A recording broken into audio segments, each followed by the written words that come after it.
As the 2026 NBA draft approaches, most of the attention is locked in at the top. Names like AJ DeBonza, Darren Peterson, and Cameron Boozer have dominated the conversation all season long, and rightfully so.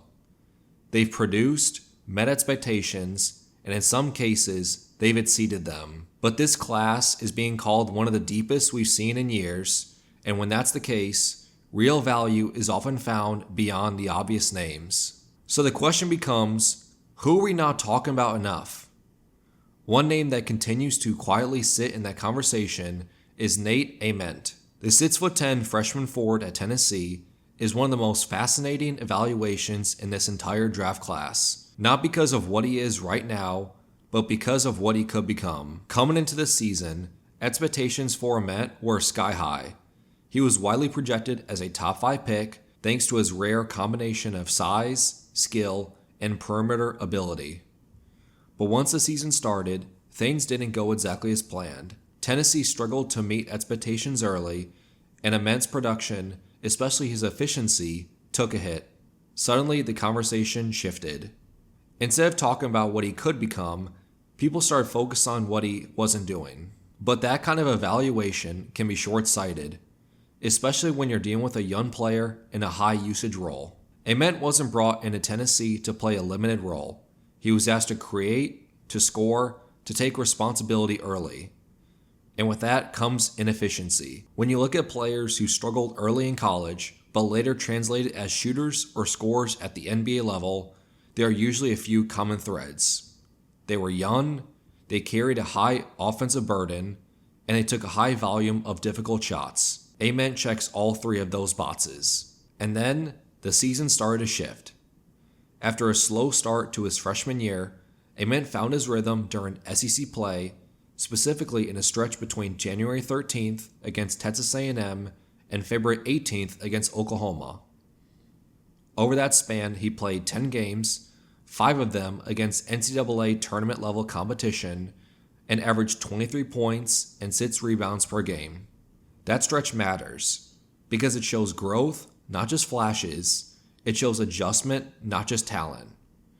The efficiency improved, the confidence improved, and most importantly, the production started to match the potential. When you evaluate Ament, the appeal starts with his physical profile. At 6'10", he moves with a level of fluidity that immediately stands out.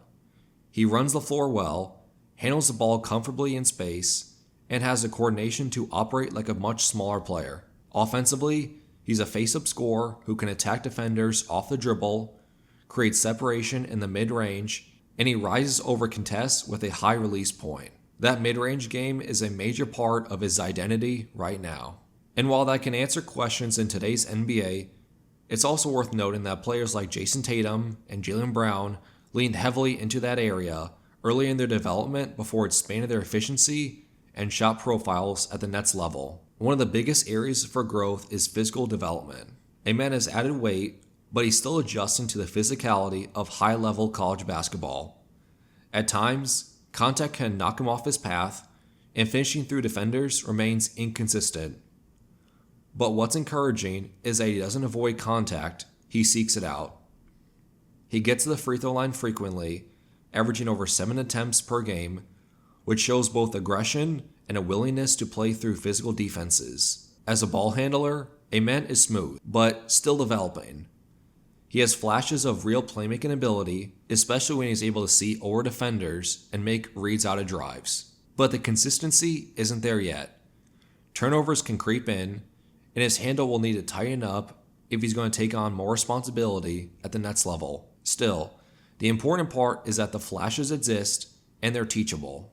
Defensively, Ament projects as a versatile piece. He has the length, mobility, and instincts to guard multiple positions, switch onto smaller players, and contest shots effectively. He may not be a high-impact defender right away, but the tools are there for him to become a reliable, multi-positional option over time. A fair comparison would be a blend of Jonathan Isaac and Austin Daye, a long, fluid player with the defensive versatility and perimeter skills. Right now, most projections have him in that 7 to 10 range, but with continued growth, especially building on that midseason stretch, there's still a very real path for him to climb back into that top 5 conversation. Nate Amen is not a finished product, and that's exactly the point. He's a young, high upside prospect who has already shown the ability to adjust, improve, and produce against high-level competition. He may not be the headline name in this class, but in a draft defined by depth, versatility, and long-term production, he might end up being one of the most important valuations of them all. And by the time draft night arrives, don't be surprised if the conversation around his name sounds a lot different than it does right now. In the paint, Amen.